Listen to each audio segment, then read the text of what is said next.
Liberation greetings to all and sundry, my dear people of the southern Cameroons, fellow fighters for the liberation of our land of Amazonia. Today is Thursday, October 13, 2022. Of course, my name is Comrade John Akuro. My people, I have been off for a while, but I'm here today for us to examine this very important issue of, the meetings or the discussions that are ongoing in Canada regarding the ongoing genocide in the southern Cameroons being perpetrated by Mr. Paul Biya and his gang. My people, a lot of ink is flowing. So much saliva is being spewed here and there regarding what is going on in Canada. Of course, there are pros and there are cons. And as usual, there are a lot of insults flying all over the place, graced with conspiracy theories, as usual. And of course, at the end of the day, the objective is to confuse, to set people's minds wondering, and of course, simply to too often, come across as being the only ones who have knowledge enough to guide us to safe shores as far as our liberation and independence quest is concerned. So today, my people, I'm going to be taking a deep dive into what is today known more as the Canada Talks. So, before I get into that, I'll pass through a few events that have happened or that occurred before this Canada thing unfolding. I can't get into the viv of the discussion on this platform today without going back first to doff my heart to all our brave hearts on ground zero, to all our people on ground zero, the civil society, the business community, everyone for the brilliant and colorful events that were hosted all over the Amazonian territory on October 1, 2022. The massive and very determined celebration of our Independence Day once again sent a strong message not only to La République du Cameroun but to the rest of the world that our freedom is in the spirit and nothing, nothing shall by any means touch our resolve to get to where we want to get to. My people of Amazonia, before I make one move today, I want to pay glowing tribute, very glowing tribute, to one of our brave hearts, a gentleman with a big heart, a gentleman with unending love for his brethren, a gentleman with some, unbending determination to see that our land is freed by all means from occupation by La République du Cameroun. Flyover, that is his barrack name, was wounded during an expedition in Bambalang in collaboration with the Marine Forces. And since then, he has been healing his leg. And of course, this picture you are seeing here is a picture that came on Independence Day, October 1, 2022, when he was in the company of foot soldier No Pity. And of course, just few days after, that was last Sunday, Flyover fell into the hands of the enemy, even with his leg still healing, and his life was cut short.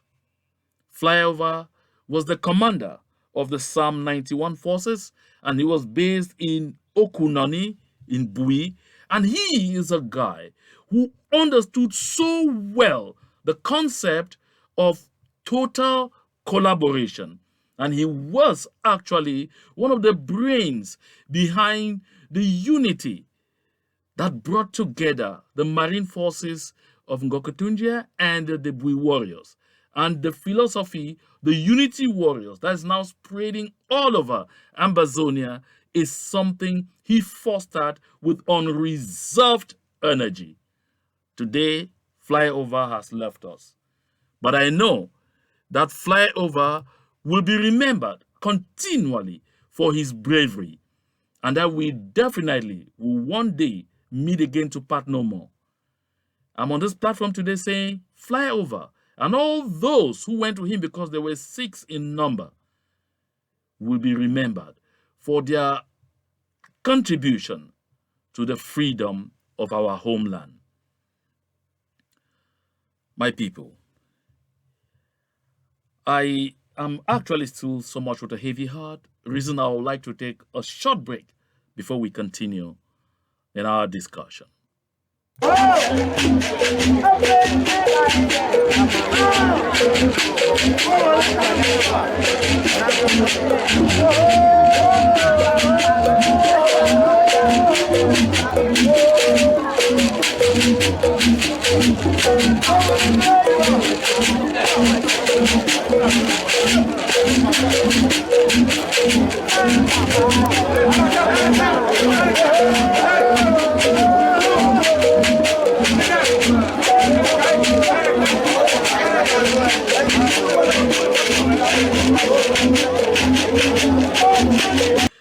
Thank you very much. That was actually my own approach of extending 21 Amorca salutes to our departed brother, hero, and braveheart, Commander Flyover. May his soul rest in power until we meet again. My dear people of Ambazonia, while I was preparing for this live broadcast, this news hit me so quickly from Nigeria that the Court of Appeal in Nigeria has decided on the total discharge and acquitting of Nnamdi Kanu of terrorism charges. So they say the Court of Appeal in Abuja has discharged and acquitted Nnamdi Kanu, leader of the indigenous people of Biafra, IPOB, of terrorism charges. This is a mighty victory to the Biafran people in Nigeria, who have over the years been fighting for recognition. Mind you, the terrorism charges were levied on him simply because the Nigerian government said he is a secessionist leader. Nnamdi Kanu, who was based in the United Kingdom, traveled to Kenya, and when he got to Kenya, he was simply kidnapped by the Kenyan authorities in collaboration with Mr. Buhari of Nigeria, in the same fashion in which Mr. Buhari kidnapped our leaders, Sisiku Julius Ayuktabe, Tasang Wilfred, Eyambe Elias, Pamfo Ngalamfo, Dr. Kimeng Ndoche Fidelis, Shufai, and all the others. I mean, there were 10 in number, and shipped them to Cameroon like cargo. That's exactly what Nigeria did in collaboration with the government of Uhuru Kenyatta in Kenya. But today, the justice system in Nigeria has demonstrated once more, beyond reasonable doubt, that there are still men or people of integrity within that system who can stand against an autocratic system and beat their chests and say the law exactly as it is. My people of Ambazonia, what has happened today in Nigeria is a clear pointer, because as you see again on this paper, breaking news is from the Punch newspaper this time, court frees Nnamdi Kanu. And listen, when you read deeper into the story, this story says the government of Nigeria has failed to say exactly where and how They captured Nnamdi Kanu and brought him back into Nigeria. And that is one of the grounds on which the court decides to set free Nnamdi Kanu. This kind of thing that just happened in Nigeria will never, ever happen in La République du Cameroun. Don't forget that the same courts in Nigeria had passed a judgment declaring the kidnap and illegal and the shipping of Sisiko Ayuktabe and co. to La République du Cameroun as totally illegal, and even asked the Nigerian government to pay them reparation and to ensure that they are returned to Nigeria where they were granted refugee protection. But that has not happened. So let's watch and see if an autocrat like Buhari will go ahead to implement the decision of the appeals court in Abuja. But while we wait to see exactly what happens, this is a victory to the fight for freedom, a victory to the quest for truth, a victory to the right of indigenous people recognized under international law as indigenous people to total self-determination. This is something we simply cannot overlook. But of course, because it just came in flash while I was about to start this broadcast, I could not just underlook it. And so we'll have an opportunity to come back to this. And so, my people, while I was working and getting ready to begin this broadcast, this flyer came to my notice. And I said, this is interesting. Very interesting. Interesting because people once in a while forget exactly what was the kicker, what was the trigger for this phase of our liberation movement. Of course, it's had to do with education, with the kind of education our people were being served by colonial La République du Cameroun. And today, when you hear Issa Chiruma Bakari, who is minister at the portfolio of employment in La République du Cameroun, say many graduates are holders of degrees which labor market does not need, and that's why they are unemployed. Issa Chiruma is speaking to Southern Cameroonians, to Ambazonians. It's a clear message to our people to remind us that the reason you stood up in the first place to want to separate yourself, to want to get out of a barren system is valid yesterday, valid today, and will be valid even tomorrow and forever. Listen, my people, nobody should be doubting why there is rampant suffering in the southern Cameroons. It is because of the French heritage of La République du Cameroun that was in turn imposed on our people.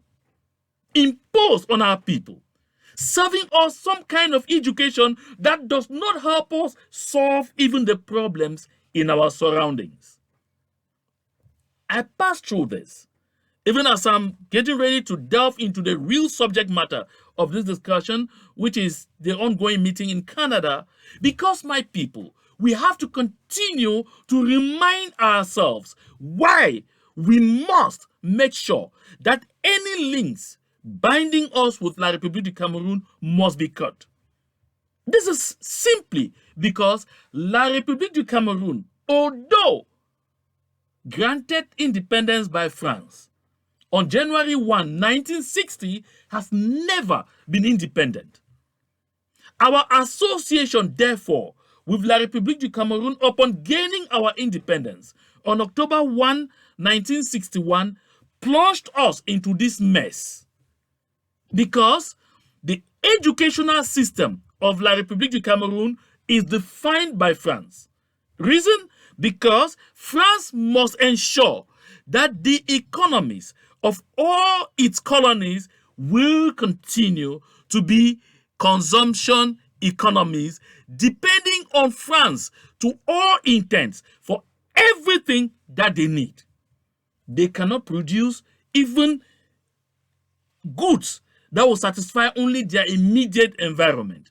They must produce only goods that will be exported to France, and France will in turn export it to other Western countries to feed their economies.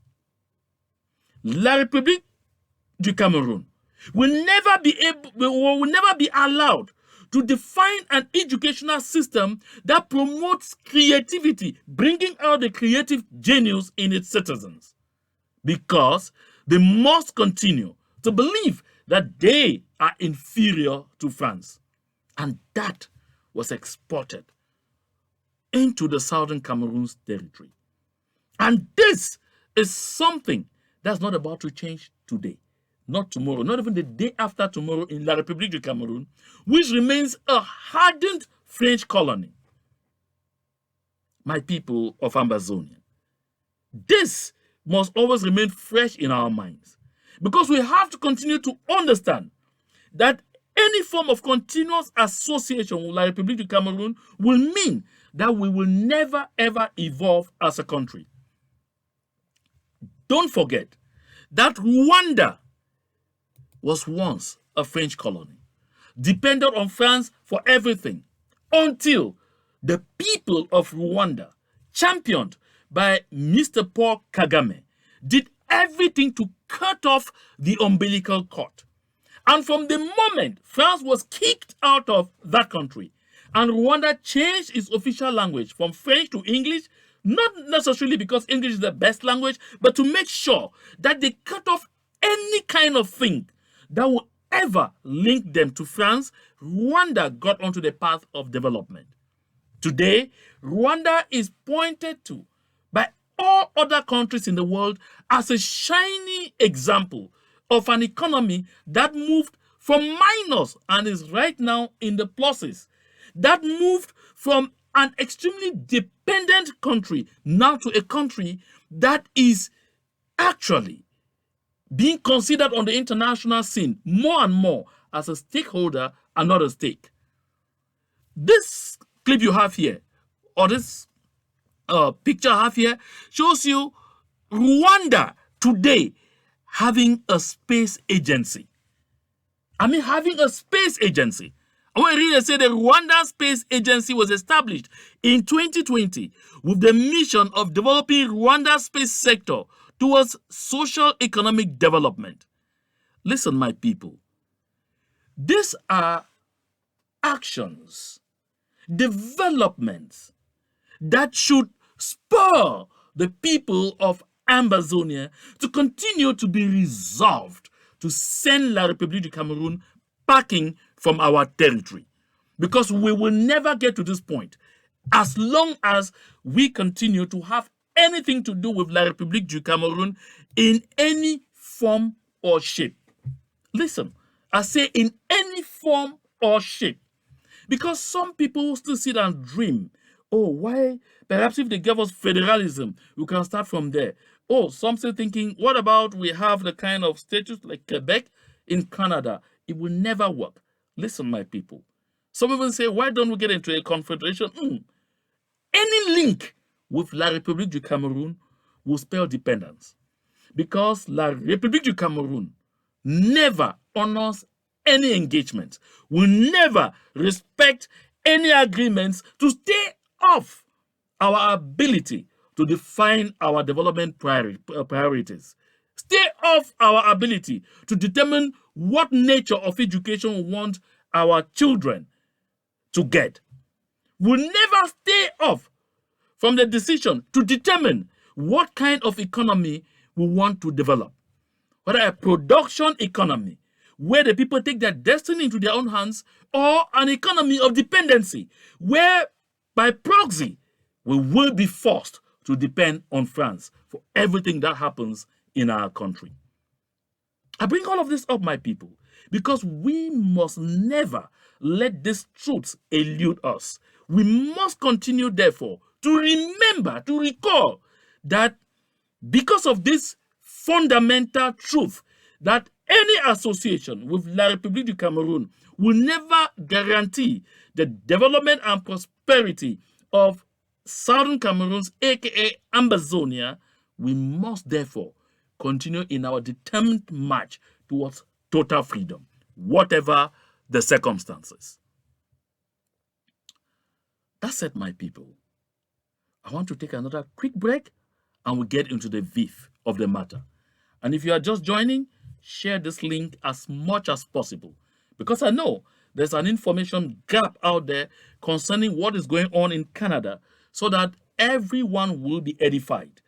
You will get my own version of what I know is going on in Canada, and we shall look exactly at how international relations and matters of international peace negotiations operate. And we will grow to understand exactly where we fit what is happening in Canada. So share the link as much as you can, and don't forget to, when you subscribe, go back by the subscription button and look at the bell there, click on that bell, and make sure you actually click on personalized so that each time I'm having a live show, you will have, the alert, because what the high-tech companies do in collaboration with La République du Cameroun is simply to deactivate your personalization settings to make sure you don't continue to be informed because they know the power of knowledge. Let's take a quick break.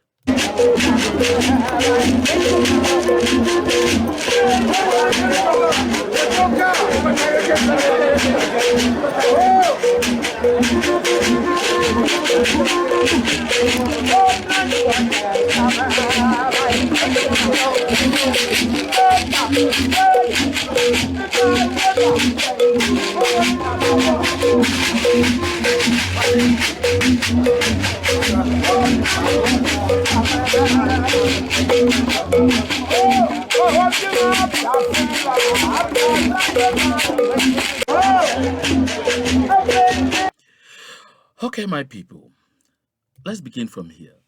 Knowledge makes a man unfit to be a slave. This is a thought by Frederick Douglass.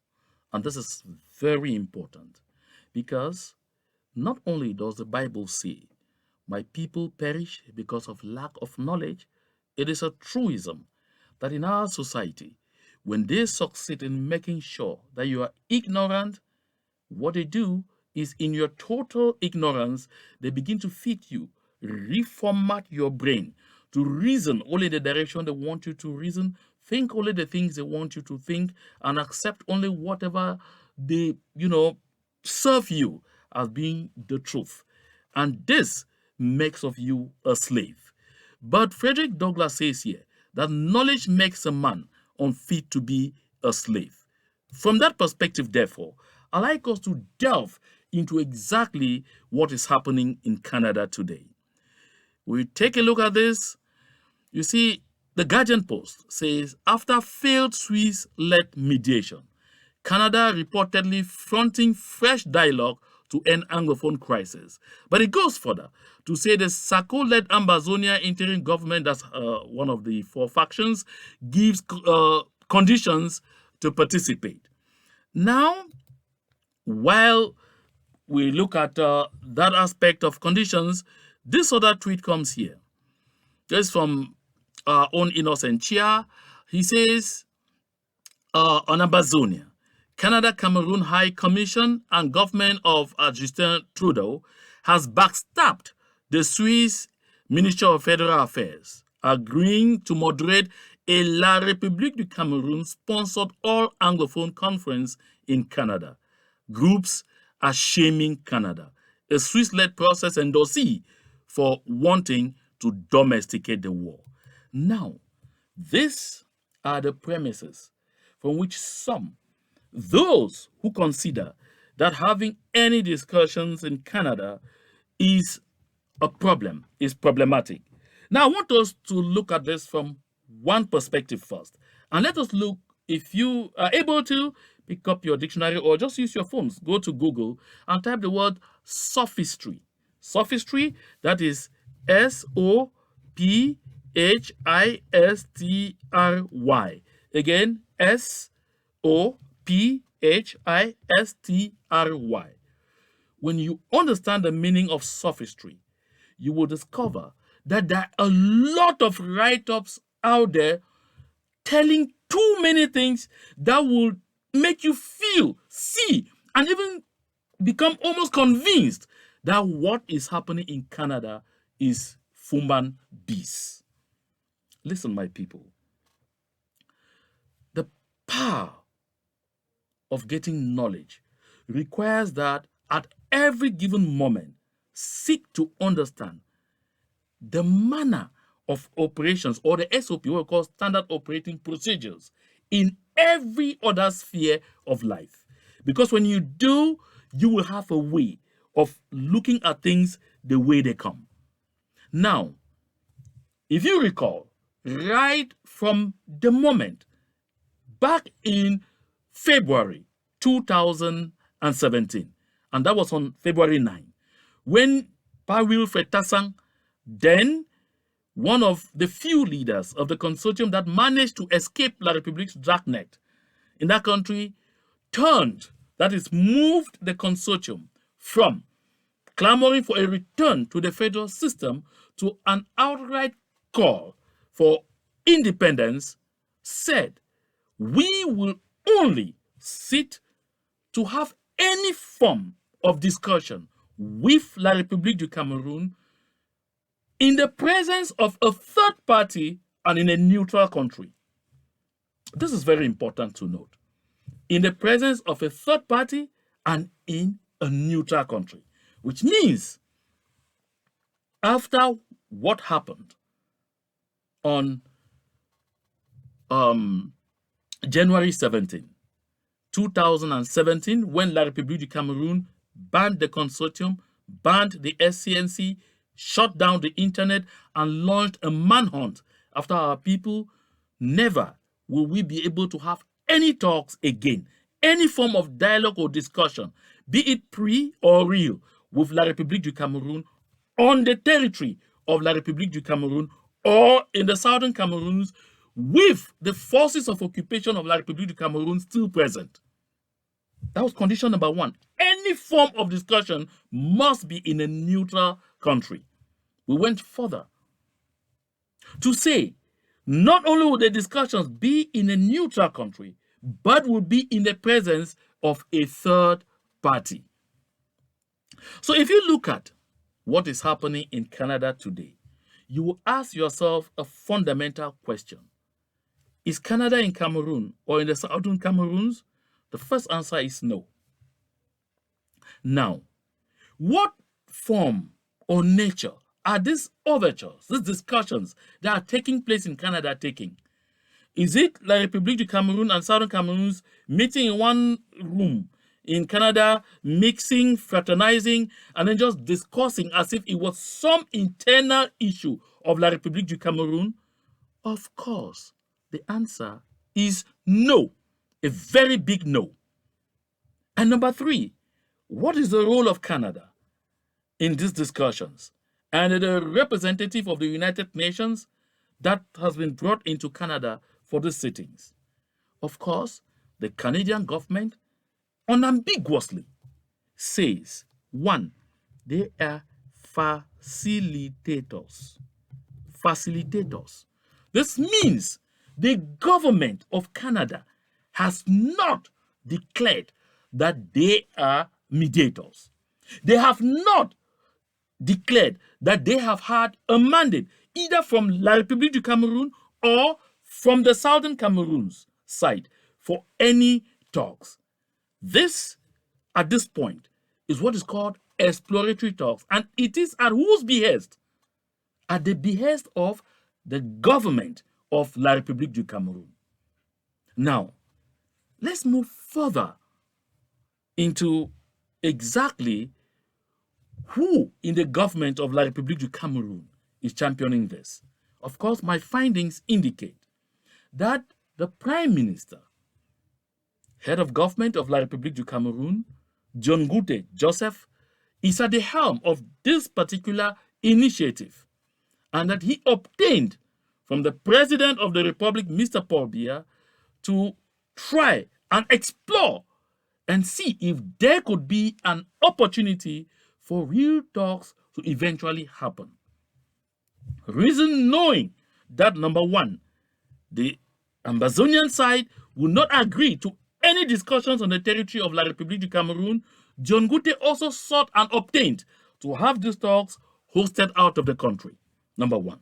Number two, knowing that no Southern Cameroonian will accept to meet with anybody of La République du Cameroun just like that, among themselves, Mr. John Gute sought and obtained from the government of La République du Cameroun to engage the government of Canada through Prime Minister Trudeau to play the role of facilitator at this early stage, where both parties could come together and explore to see if it is possible, if there is an opportunity, if both sides are beginning to feel that there is need for talks to happen. And they also sought and obtained from the government of Canada to play therefore the role of facilitator. Take note, in matters of international peace mediation, this is an important step. Always an important step, because if you want to end up as a mediator, you begin by ascertaining that both parties are going to be willing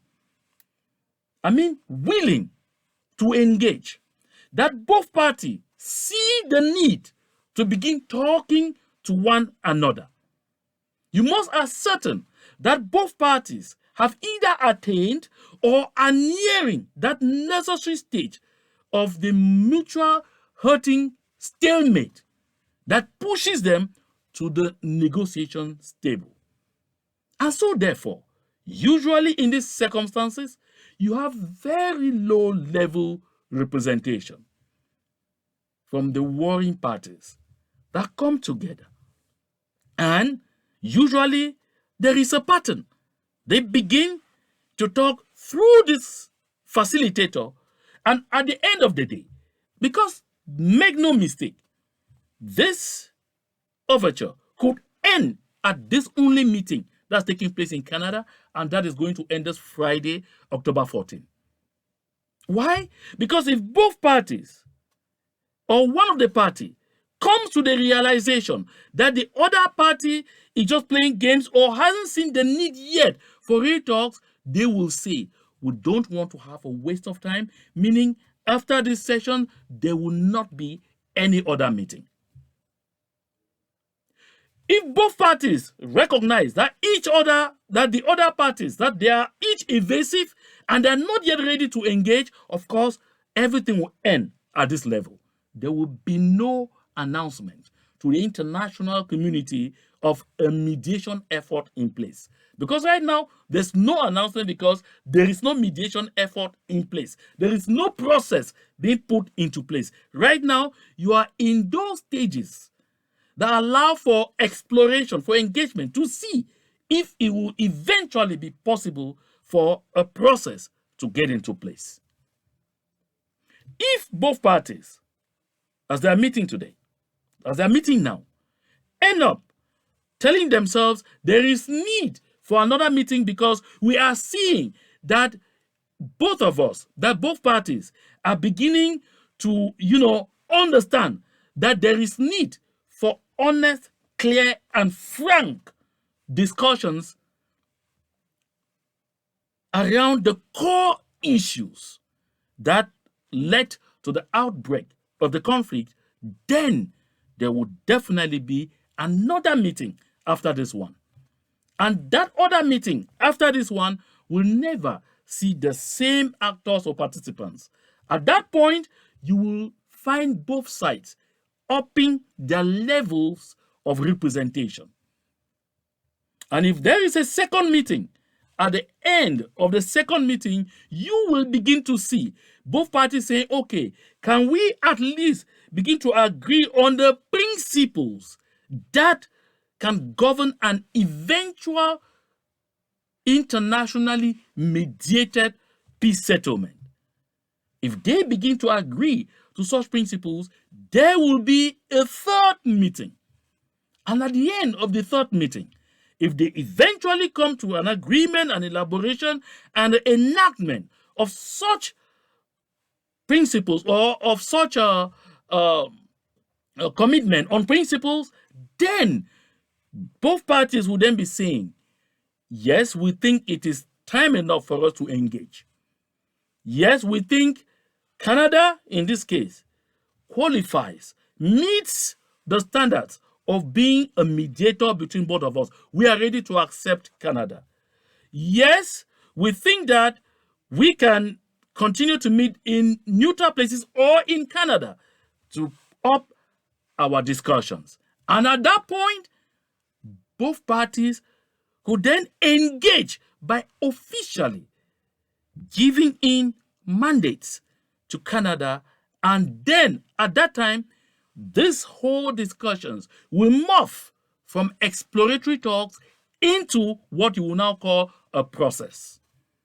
At that point, Canada could make an announcement to the world to indicate that as a country, they have secured the mandates and commitment of both parties to sit on a negotiation table.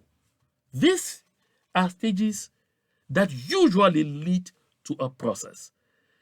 The prospective mediator must ensure that the two parties are seeing the opportunity for peace talks, that the two parties or the warring parties acknowledge that that mediator can play the role of mediator by, of course, setting certain rules that they all agree to, and that both parties commit that they will be on that table for the process. In the absence of this, at the end of such consultations, Canada may never announce the coming into being of a process. It will show that the efforts have aborted, that the efforts were fruitless, and both parties will continue their hostilities on the ground until they get to that mutual hurting stalemate that they consider that, again, we can begin doing something. Perhaps either Canada or another country, another power, will come in or could be approached to come in and start another exploration that could eventually lead to, the holding of peace talks. These are necessary stages. And so, therefore, all the talk that we are getting out there about, what is happening in Canada right now is Canada trying to domesticate the situation or the ongoing conflict in the southern Cameroons, I will say from this premise, that doesn't hold water. That's the first thing. Next, I'd like us to look at the modus operandi. I'm not in Canada. Of course, I'm in my base in the United States of America. But I have my ears to the ground, and the information I get leads me to understand, I beg your pardon, the modus operandi of the Canadian side. First, they had a separate meeting with the Ambazonian side for a whole day where they explored all the issues that the people of Ambazonia hold dear to themselves. They had the opportunity to touch the realities of the complaints, the positions, and what the people of Ambazonia will expect in future talks. After that, on Tuesday, the Canadian facilitator had a whole day too with La République du Cameroun, where they also had the opportunity to listen to them, same like they did to the Ambazonian side. And of course, for the first time, yesterday, both parties sat in the presence of the Canadian facilitator and the UN representative to make their cases. I'm not getting into the nitty-gritties of what case each side made. And therefore, when each side will make their case, like they did yesterday, and they're continuing today, and they may definitely continue and end tomorrow, Friday, October 14, at the end of the day, it will be determined whether there will be need for another session. Therefore, first, I like here to hail those who determined that it was important to show present. Because even all those who are screaming here and there that, oh, anybody who has gone to Canada and all whatnot, they are sellouts, they are federalists in our media, this and that, they forget that yesterday they said, we all said, anytime there is an opportunity that comes up, we will not begin by boycotting. Of course, that is why when Pave the Way Foundation came in, we sat and listened to them and even engaged ourselves. On the heels of Pave the Way Foundation came the Swiss. We sat and listened to them, but some of us picked issues from their approach because the Swiss never conducted the business the way it is going on right now.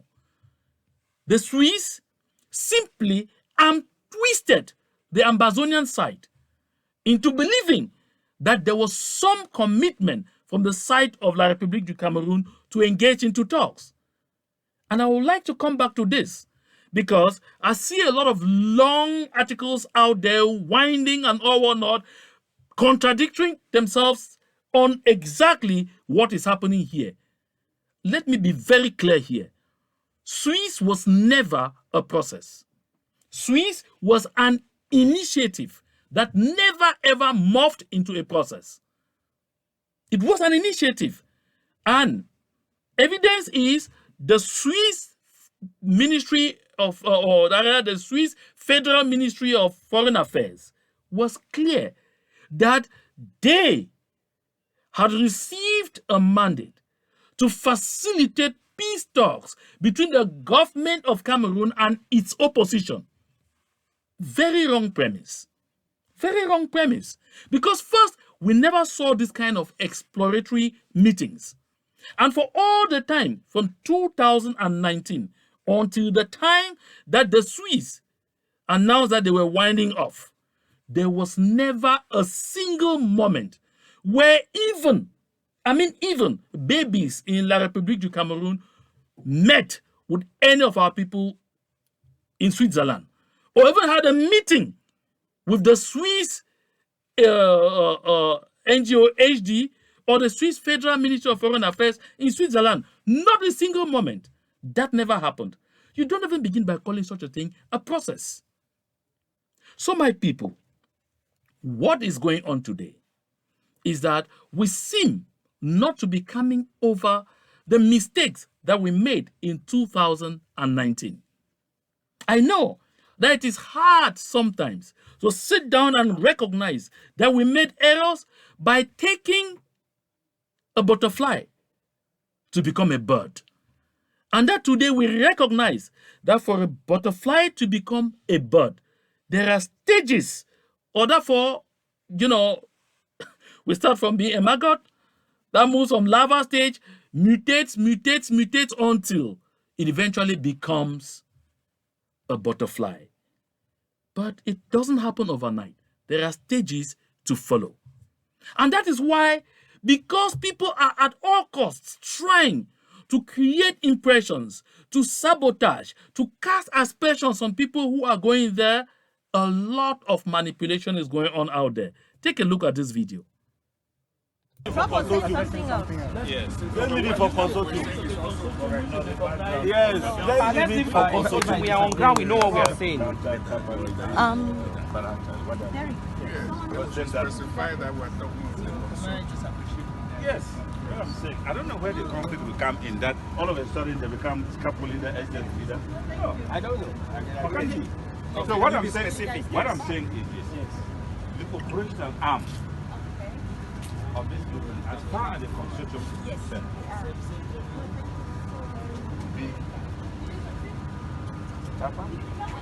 Tassan, sorry. We need to start over again. Please. Correct that one.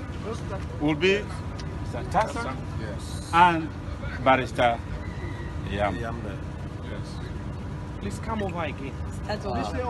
Oh, Until yes. Barrister, As we leave here, this meeting has thrown its weight behind Mr. Tassan and Barrister Ayambe as the operational arm of the consortium back at home. There is no other leadership. Further, in their activities, they work closely in collaboration, of course, with organizations on the ground. and STNC. I think that Ambazona, sorry, yes. That well, do we add Youth League? And all the other organizations. Oh, in that case, let's not name them. Yeah. Yeah, because people I now think you say should name them. There are only 5. yes. Yeah. Oh, let's say the front, just say the front. Please, we need a fundamental Your against that. option are the arm where they talk about. So don't go talking If too you see much. what I keep on telling you about this man they come for, that man for is evil. That must be this short man is evil. That man is You talking about it. Don't worry. We hold on. But you are being recorded. Don't say too much. Record me. I'm missing in this video. It's a video, so just record. Just record around as we are talking. Okay. Because this whole thing, like I talk, I've always gone to every single one. At the end of the day,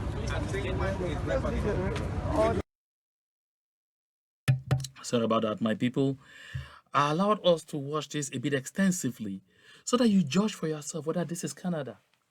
But this video is circulating out there on social media, and they say these are the people who have gone to Canada for Fumban bees. Now you see our prisoners of war. There you see Pam Fongalan 4. You see Wilfred Tassang. You see Barrister Eyambe Elias. You see Barrister Shufai Blaise. Of course, you see my humble self there, but I'm not in Canada. You see even Mangang there. Mangang, I was talking to someone this morning, and they said, of course, they saw her in Minnesota. So my people, when you find people coming out with this kind of thing so desperately, wanting to let you believe falsehood, things that do not exist, just understand the motive behind such actions. It tells you more than enough that there are people in this movement who constantly believe that as long as they are not in charge, nothing can work. As long as they are not in charge, nobody should consider it worthy of anything. And trust me, before long, you will find these same manipulators sitting within the same initiative. It eventually morphs into a process. At that time, I wonder exactly what they will say. We have, as a people, to recognize that it is in our collective interest to ensure at every given point that things are done right. Like I said earlier, I know there are people who had grown to believe so much in Switzerland, even when there was no process, even when those who supposedly endorsed came back and informed us that they eventually found out that it was hollow, that there was no such thing as a process in existence somewhere, that it was a smoke screen, that it was, let me use the words of Tibor Nagy, who was one of the first to endorse it. He said it was a process for there being a process, meaning there was no process. That's a process for the sake of there being a process. Of course, it simply translates to mean there was no process.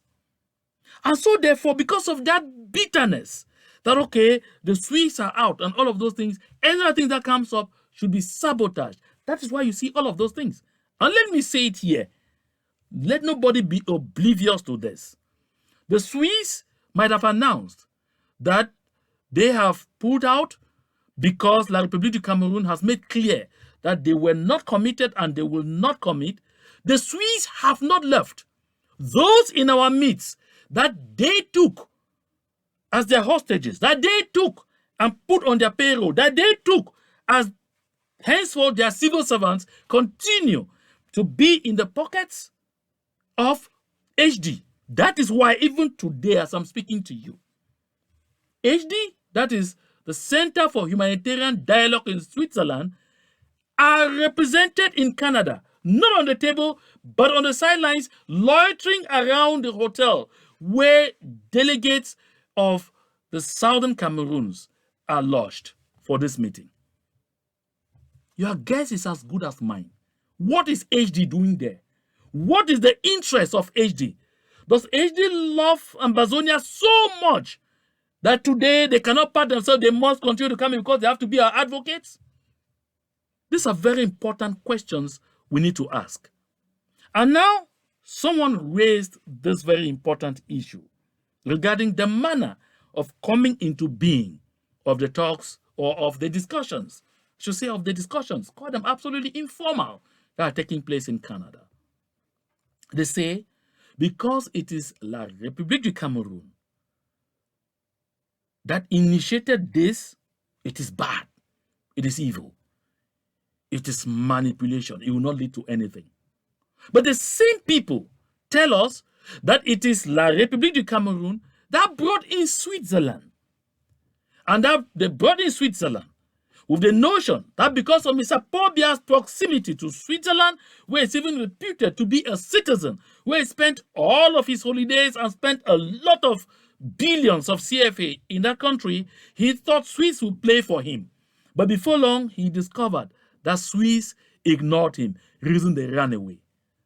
So if La République du Cameroun brought in Swiss and later on abandoned, and La République du Cameroun brought in Canada, oh my goodness. I'm in a haste to put the record straight here because I don't want to take anybody on a long ride of winding, tawdry stuff here. Listen, this is a rule of thumb in matters of international peace settlement. And take note of it. Knock at the doors of any expert, anyone extremely knowledgeable in this sector. They will let you know that anytime the non-state party in a conflict is the party looking for mediation opportunities or peace talks, the hegemon, that is the state party, has a way of looking at this development, has a way of interpreting this development. They will look at it as, one, signs of fatigue on the side of the non-state actor. Two, that the non-state actor is beginning to run out of logistics. Three, that the non-state actor is beginning to lose serious support. And four, that the non-state actor is beginning to bleed so seriously that they can't sustain the hostilities anymore. Reason they want to minimize their losses and seek an honorable exit from the conflict. Therefore, too often, the immediate action you should expect from the state actor, the hegemon, is to do, number one, play for time, in the hope that because the non-state actor is already suffering from fatigue, is already running out of logistics, is running out of support, and is sustaining a lot of losses, they may soon simply surrender. The next thing they will do is create favorable conditions to encourage the non-state party to surrender so that they can have a seemingly honorable exit. That is why La République du Cameroun responded to the overture of the Amazonian side when we went shopping for the Swiss to come and lead peace talks between us and La République du Cameroun. The government of La République du Cameroun acted in this exact manner. Number one, they created the DDR. Oh yes, centers where they expected us to surrender into. Number two, they engaged deliberate ambiguity. Neither saying they were ready for such talks that we were requesting, nor that they were against them, because they needed to do the third thing, play for time, and see to it that perhaps they simply crush us on the field. This took 3 years. So let me make things very clear here. La République du Cameroun never went shopping for Switzerland to approach us for peace talks. I have made this clear before and over, triumphantly. When I talked to Alexandre Lebeskin of the Swiss HD, he provided me with evidence that it is us, the Southern Cameroon side, that invited Switzerland to come in and inform La République du Cameroun that we were ready for and wanted peace talks.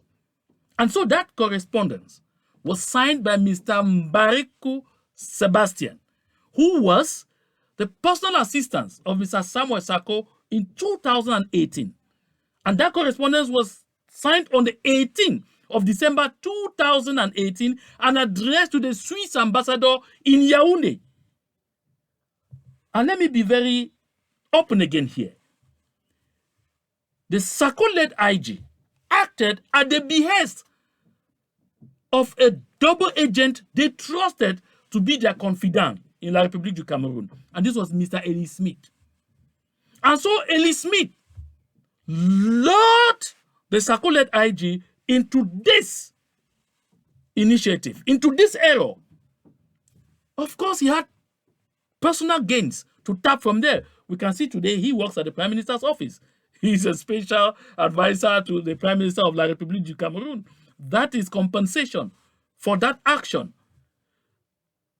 So therefore, when the Swiss ambassador to Cameroon approached Mr. Paul Biya with a correspondence from the Sarko-led IG saying the Ambazonian site was calling for peace talks, La République du Cameroun simply understood that, number one, perhaps the initiative that engaged with the government of Nigeria to block what they consider to be supply routes for all kinds of logistics to the southern Cameroon sites, that initiative was working and we're running out of logistics. The Cameroon government interpreted that we were running out of support and therefore things were not going to work anymore, and so we were weakened. The Cameroon government interpreted that because of the rampant embezzlement in our midst and what they consider to be donor fatigue officially, it means that even resources were no longer coming in and we will soon surrender. And so La République du Cameroun told itself, what I need to do is buy time. That's what happened. And that is why those of us who came in up initio without knowledge of these things that transpired thought La République du Cameroun actually called on Switzerland to approach us for possible mediation, which was not true. That is why our insistence on seeing a mandate from La République du Cameroun landed on deaf ears, because Swiss could not get any mandate from La République du Cameroun. Although they liked their way from start to finish until they surrendered, until they abandoned that they had a mandate from La République du Cameroun. That's why today we see the apologists of the so-called Swiss process saying today that it is Ambazonia versus the world. Claiming today that world leaders pretended to support the Swiss initiative in the day but acted against it in the dark. No, it is no such thing. It was simply our ignorance of how such issues actually evolve on the international scene. Don't forget that in April of 2019, the Hague of Sea also wrote a letter to the Swiss Federal Ministry of Foreign Affairs asking for the same thing, for the Swiss to come in and mediate. That move was engineered by the fact that they heard that the Sarko-led IG had sent a letter and the Swiss were acting on it. And because of the rivalry among our groups, it was an attempt to undercut. If the Sarko IG wrote to the Swiss ambassador, we should write straight to the Swiss government and things like that. So this simply comes to buttress that fact that we are the ones who went for the Swiss. And listen, my people, I have said this constantly, that until the southern Cameroon side takes La République du Cameroun right down on its knees until they begin to bleed through their nostrils, they will never come to the table. And I said again that the day we find La République du Cameroun beginning to approach any international actor to say, please, can you contact the people of the southern Cameroon? We want to have talks. At that moment, you should interpret that soon, I'm not saying serious things are beginning, that soon serious things may begin, because La République du Cameroun is beginning to feel the pinch. I have come on this platform day in, day out to tell us all exactly how La République du Cameroun has been faring with respect to this conflict. the economy of La République du Cameroon has been going down and down the drains. We have all witnessed here that Sonara, which is supposedly their breadbasket, is down 273 billion in debt.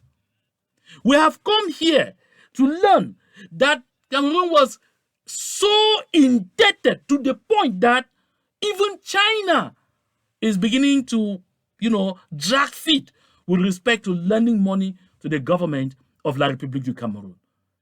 I've come here to demonstrate beyond reasonable doubt that La République du Cameroun's 2022 state budget was frozen at some point by the IMF to force them to pay out some installments of their foreign debt before they could begin spending any money within the state budget. And that is why the state budget of La République du Cameroun only went into execution in July 2022. And this is not all. The people of La République du Cameroun, the common man, are becoming more and more frustrated with the numerous losses they are facing with their sons in Amazonia. To the point where a lot of them today on social media are openly saying La République du Cameroun needs to get serious about sitting around a table of negotiations. There is much more to this. La République du Cameroun, it's nearing its Armageddon. It's nearing its day of near implosion. And so therefore, by the time France appoints a military general to Yaoundé to look at the succession issue, they advise La République du Cameroun to begin considering reducing the number of fronts that they have in view of having enough forces liberated to manage the transition. Because right now, Cameroon has Boko Haram. They have the situation in the southern Cameroons. They have the situation in East Cameroon with Central African rebels always on the move around there. They have a near rebellion already brewing seriously in northern Cameroon. They have a lot of individuals within the government of La République du Cameroun that are richer than the state and ready at any moment to spoil the place as long as they are not the ones who become the next presidents. With all this taken into consideration, La République du Cameroun, therefore, has started understanding that its sing-song about spatial status, about the Grand National Dialogue, about decentralization, will take them to nowhere.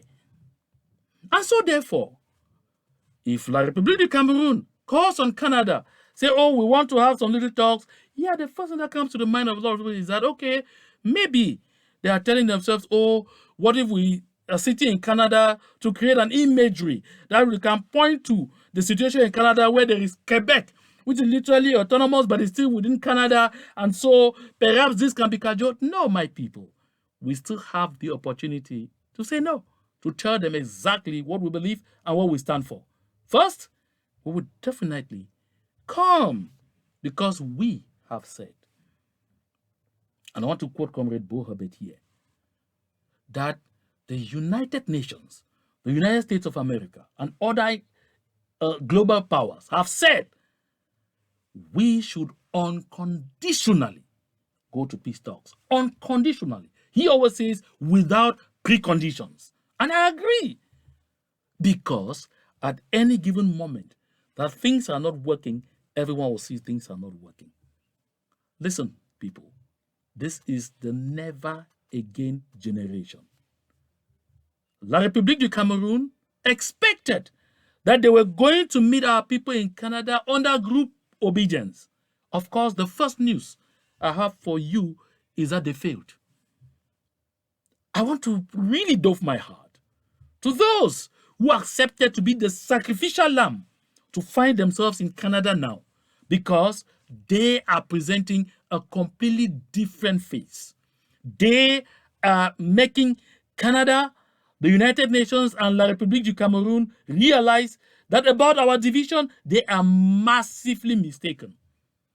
That we can rise to the occasion when the time is ripe to still act as one people, despite our being torn apart under various group obediences.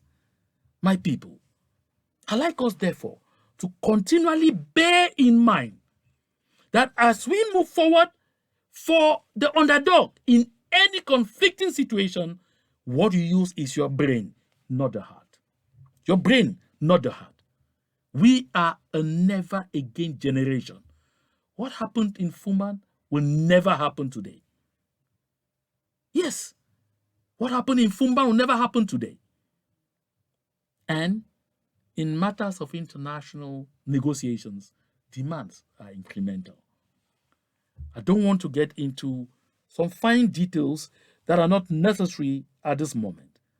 Because, my people, I suppose that a word to a wise person is generally sufficient enough to drive home an important point.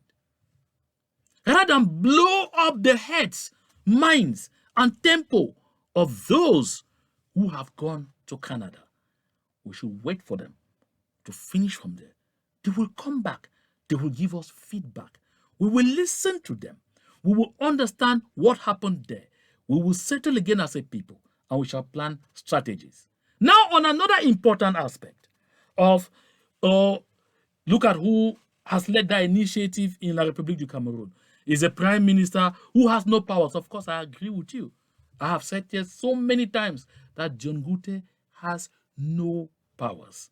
But trust me, in this initiative, if the government of La République du Cameroun allowed John Gute to lead an initiative which led the government of La République du Cameroun to sending out an official delegation, a delegation comprised of even a representative of the presidency of the republic. That should inform each and every one of us that, as a matter of fact, it may seem lame, but somehow, at the end of the day, they themselves may find in need an opportunity to finally sit around a table to save themselves the embarrassment of a complete collapse or crash of not only their economy, but of their entire political system. Because, like it or not, La République du Cameroun is about to fly up into pieces. And now about division. Don't forget, La République du Cameroun is far more divided than Ambazonia. Yes, extremely divided. They are in even far greater camps. The tree that is concealing the trash or the division that is ongoing there is simply the presence of Mr. Paul Biya and the fact that it is a state with one army that you will not see them actually fractioning themselves in that light, but they are so deeply fractioned, more fractioned than us. And therefore, don't expect that right now you are seeing any harmony at that point, because they are too divided too. Trust me. Ngongo has his faction. Ngongo definitely will not flow what is happening in Canada. He definitely will not. But who is in support of what is going on in Canada? I don't want to get into the nitty-gritties, but trust me, my people, these are overtures. Whatever the circumstances, we continue prosecuting our liberation movement as if nothing is happening, because that is how things happen. That is how it has to go. We'll get to a point where we're able, therefore, to get experts, only experts, to continue to go in and let La République du Cameroun know that 2022 is not 1961. At least for one thing, La République du Cameroun have left their comfort zone. From La République du Cameroun to Canada. I don't want to go into the conduct of how our people are faring there, but that is already one important thing. The next thing is La République du Cameroun, by these actions, has finally recognized that their grand national dialogue or whatsoever collapsed, that it was meaningless and never scored a point, and that it was not only rejected, but they too today have admitted that it was empty. Again, La République du Cameroun is acknowledging by this that this today falls within the domain of international relations. it is no longer an internal conflict. It is not. By the time they find themselves out of the country, to talk to us in the presence of another country, would an observer from the United Nations tells you it is no longer just an internal affair. And of course, they have no choice. They will eventually cater to full-blown international negotiations. But the Ambazonian side will never observe a meaningless and stupid boycott. We will boycott and walk out when it is necessary and when it will have an impact. That is when we use such power. Because that power, yes, we have it. We have that power. La République du Cameroun has finally recognized that they don't have the local standing to be offering us a special status, because they have no business with our territory. That is what it is. So my people of Ambazonia, I will come back here with more information as it becomes available. Meantime, let us keep our fingers crossed. Meantime, let us remain determined and resolute as we prosecute our liberation movement towards total freedom. To God be the glory.